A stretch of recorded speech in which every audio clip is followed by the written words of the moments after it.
शांति हाल में सोफे पर बैठी होती है, तभी वहाँ पर उसका बेटा राजीव आता है और कहता है, माँ मुझे शिप्रा से शादी करनी है। ये कैसी फेंकी फेंकी बातें कर रहे हो, वो गरीब घर की लड़की है, हमारे घर की बहू कैसे बन सकती है? माँ क्यों नहीं बन सकती? आखिर हम भी तो कभी गरीब हुआ करते थे। तभी शांति को गुस्सा आता है और कहती है कि वो कभी भी मेरे घर की बहू नहीं बन सकती है, मैं बिल्कुल भी उसे अपने घर की बहू नहीं बनाऊंगी। अक्सर शांति की मुलाकात शिप्रा से ऑफिस में हुआ करती थी। जब शिप्रा ऑफिस में चाय देने के लिए आती थी, शांति को बहुत ज़्यादा गुस्सा आता है, वो इनकार कर देती थी, जिसकी वजह से राजीव खाना पीना छोड़ देता है और वो एक दिन ऑफिस में बेहोश हो जाता है। जब भी राजीव का दोस्त उसकी माँ को कॉल करता है, लेकिन उसकी माँ शांति ने भी अपने आप को कमरे में बंद किया होता है 2-3 दिन से। तभी वो उसके पिता को फ़ोन करता है और फिर वो जल्दी से गाड़ी लेकर आते हैं और फिर राजीव को हॉस्पिटल लेकर जाते हैं, जहाँ पर उस डॉक्टर बताते हैं कि इन्होंने 2-4 दिन से कुछ भी नहीं खाया, जिसकी वजह से इनकी तबीयत बिगड़ गई। तभी राजीव का पिता उसे घर लेकर आता है, तो वो घर के नौकर से पूछता है कि शांति किधर है? तभी वो उसको बताते हैं कि मेम साहब ने भी अपने आप को कमरे में बंद किया हुआ है, 2-3 दिन से कुछ भी नहीं खाया। तभी वो कमरे के बाहर जाता है, दरवाज़ा बजाता है, शांति दरवाज़ा खोलती है और कहता है, तभी शांति का पति कहता है, ये क्या बचपना है शांति? आखिर जब बेटा ज़िद कर रहा है तो तुम क्यों नहीं मान जाती? और वैसे भी क्यों नहीं बन सकती गरीब घर की बहू? तभी वो भी उसे समझाने की बहुत ज़्यादा कोशिश करता है, लेकिन शांति बिल्कुल भी नहीं मानती। तभी वो उसे राजीव की हालत के बारे में बताता है, तो जिसे सुनकर शांति परेशान हो जाती है। अरे कैसा है मेरा बेटा? अब उसकी तबीयत कैसी है? तभी वहाँ पे इतने में राजीव भी आ जाता है।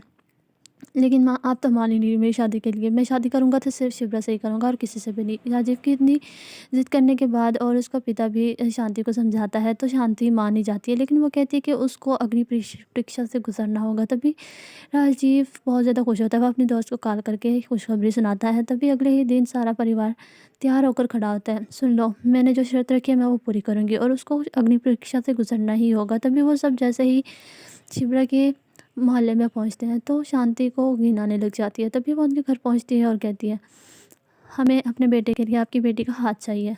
अरे! लेकिन ये कैसे मुमकिन हो सकता है, हमारी बेटी और आपके बेटे का कोई जोड़ ही नहीं है। तभी उसका पिता कहता है, अरे कैसे जोड़ नहीं है? जब दोनों बच्चे एक-दूसरे को पसंद करते हैं तो फिर क्या माजरा है? तो कुछ ही दिनों के बाद दोनों की शादी हो जाती है और फिर उसकी सास शांति को कहती है, तो इस घर की तो बहू बन गई है, लेकिन मेरी बहू कभी नहीं बन सकती। तभी ये बात शिप्रा अपने पति को बताती है, तो वो कहता है, तुम टेंशन ना लो माँ।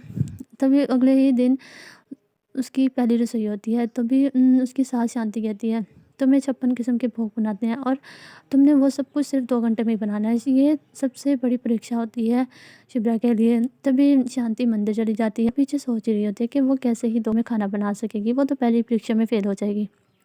लेकिन बात कुछ अलग होती है, जैसे ही 2 घंटे के बाद शांति घर वापस आती है, तभी वो कहती है कि बहू ने खाना बनाया ही नहीं होगा। तभी राजीव कहता है, माँ उसने खाना बना लिया और 2 घंटे से पहले बना लिया है। उसे यकीन नहीं आ रहा था, वो किचन में जाकर देखती है तो खाना बन चुका होता है।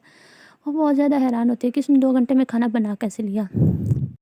उसके बाद शिप्रा सबको खाना परोसती है, सबको खाना बहुत ज़्यादा पसंद भी आता है। अगले ही दिन शिप्रा की अगली परीक्षा होती है और कहती है, शांति कहती है, अरे बहू तुम्हें अब 100 मेहमानों का खाना बनाना है, पंडित जी भी आ रहे हैं। तुम्हें सबसे पहले मार्केट जाके खुद ही करियाना की दुकान से सारा सामान लेके आना है और सारी तैयारियाँ तुमने खुद ही करनी है।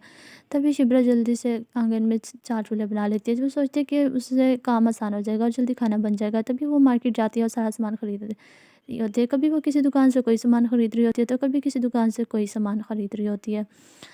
तो ये खरीदने में ही काफ़ी ज़्यादा शिप्रा थक जाती है। तभी वो घर आकर सिलबट्टे पर सारे मसालों को और चटनी को पीस लेती है अच्छे से। उसके बाद वो घी को छत पे सुखाने के लिए जाती है। उसे बहुत ज़्यादा थकावट हो जाती है। तभी उसका पति कहता है, शिप्रा मुझे माफ़ कर दो, ये सब कुछ मेरी वजह से हो रहा है। लेकिन शिप्रा हिम्मत नहीं हारती और अगले ही दिन उसकी सास जल्दी-जल्दी उसे उठाती है और कहती है, मंदिर जाओ और पैदल जाओगी तुम। तभी शिप्रा घंटे में ही मंदिर पैदल होके आ जाती है और फिर वो चूल्हों पर खाना बनाने की तैयारी कर देती है। सब मेहमान भी आ चुके होते हैं, शिप्रा का खाना सब खाते हैं। सबको शिप्रा के हाथ का बनाया खाना बहुत ज़्यादा पसंद कर आता है। अरे मेम साहब आपकी बहू तो आपके हाथ में बहुत ज़्यादा ज़ायका है। तभी अगले ही दिन वो फिर से मंदिर जाती है और फिर उसकी सास उसको अगली परीक्षा में डाल देती है कि वो घर का सारा पेंट करेगी, वो भी अकेले।